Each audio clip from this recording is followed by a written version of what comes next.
watched Kevin Hart's whole Breakfast Club interview, and he talked for an hour and a half. That was the longest interview about absolutely nothing.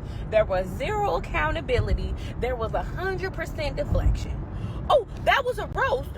Everybody doesn't like a roast. A roast isn't for everybody. Oh, Kev, they said that you didn't have no black writers. Oh, there were 7 writers, and it was so-and-so and so-and-so. Well, if there are writers and the writers are writers, then the writers will be writers. So I'm not going to pay attention to the writers not being black writers.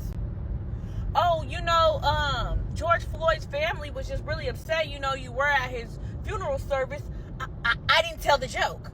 Yeah, but they kind of wanted you to just stop it. I can't stop it because I didn't tell the joke. I'm not in charge of that.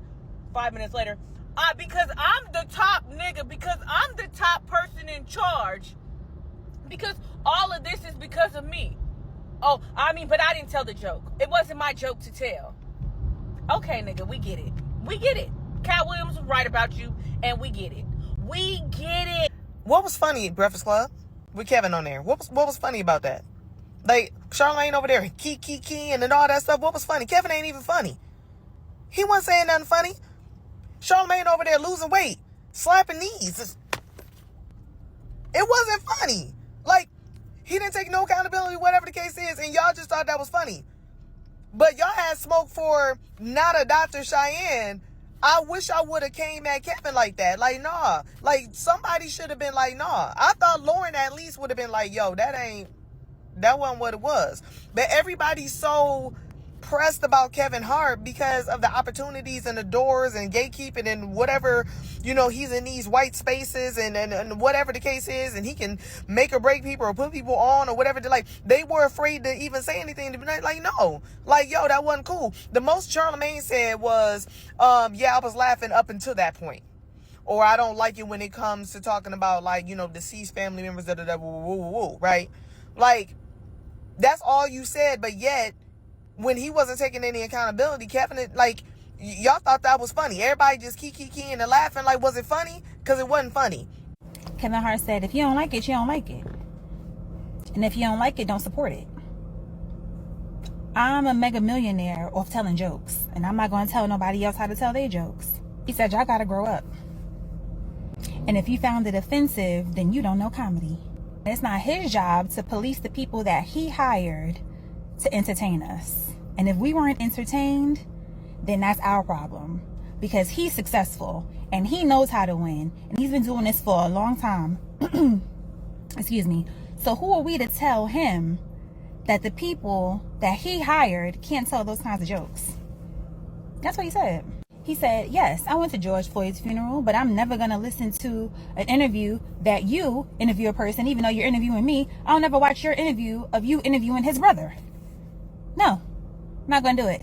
That's not how I spend my time. He said that. He said he's a grown man and he's not going to let nobody tell him what to do, and he's not going to tell nobody else what to do. That's what he said. That's exactly what he said. Kevin, your line was, I'm sorry. Okay? The line was, I'm sorry, and you couldn't even hit that. All right? I think there's probably a reason why we didn't see Chappelle or Chris Rock or any of your contemporaries up there, is because they probably don't like you, and that's okay. But let's talk about it. You got on the Breakfast Club this morning, and you were like, hey, not only am I, not apologizing for what this was, because a roast is a roast, but Tony Hinchcliffe had the best set of the night. Kevin. Not only did he do the George Floyd joke, he stuttered through it. And you calling that the best set of the night? And I'm not saying everybody else was amazing. All right? You got the who's who of niggas who fuck with you. You know what I'm saying? But, the best set of the night? No, Kevin, we're not mad that, you didn't say it. We all know that. We watched it. We saw it. You did not say it.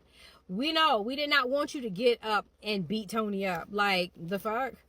But we also did not want you to key and slap your knee like it was the funniest fucking shit that you ever saw in your motherfucking life. And I don't care that you had a conversation with, his brother at the end or whatever. It's the fact that you made it seem like you were really, in part for the community, and then thought the shit was funny. It's always so interesting how they build themselves off of black people, and the fact that we are always like, that's one of our own, that, we're gonna, hype you up, we're gonna do other things until we see how you really are.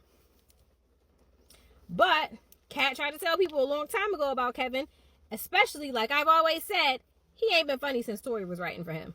It is what it is. I just caught Kevin Hart lying in 4K. It wasn't a tasteful joke to our culture, to our audience. Tony told a joke. We didn't like it. Right now, George Floyd is looking up at us all, laughing so hard that he can't breathe. God bless you, Kevin. Bless you, Kevin. God bless this room. And God.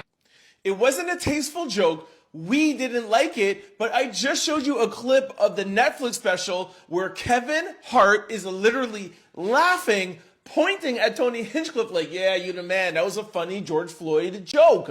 Kevin Hart did a disservice to himself, the way how he spoke on The Breakfast Club. Shout out to Charlamagne and Lauren LaRosa, who actually tried to save him and tried to steer him. But no, if you go back and you watch the clip, Kevin Hart is literally on one. He's aggressive. I feel like he was even a little bit rude to Lauren LaRosa. He's going to try to say that it was comedy and he was being fun. No, I feel like he was being arrogant. I feel like he was being distasteful, and he doubled down and got caught lying, sir. You did this for the Netflix special. You did this for the views. You did this for the controversy. You supported George Floyd and his family at his passing. You went to the funeral and you turned your back on them for clicks and views. I was watching The Breakfast Club with Kevin Hart, and he brought up a great point, which is that people aren't able to laugh at the jokes when it's on them, when it's at their expense. People on the George Floyd side, they were able to laugh at the Charlie Kirk joke, but people on the Charlie Kirk joke were able to laugh at the people on the George Floyd joke, but neither one of them were able to laugh at the joke on their side. Why is that? I think that's because people are tribal. People only see things through their lens. People think, I can laugh at this one thing because it doesn't really involve me. It involves them, and I actually hate that side. Excuse me. I actually hate that side, so it's okay to laugh at them. It's fucking train. Sorry, that train just passed. But back to what I was saying, it's perfectly fine to not find a joke funny. You don't have to find every single joke funny. You don't have to find every single dark humor joke funny. But the fact that you found one funny and you're calling for the cancellation of the other when they're very fucking similar, to his point, it's just a lot of self-indulged people. People who just only see things from their lens and can only be selectively offended by shit that they either care about or don't care about.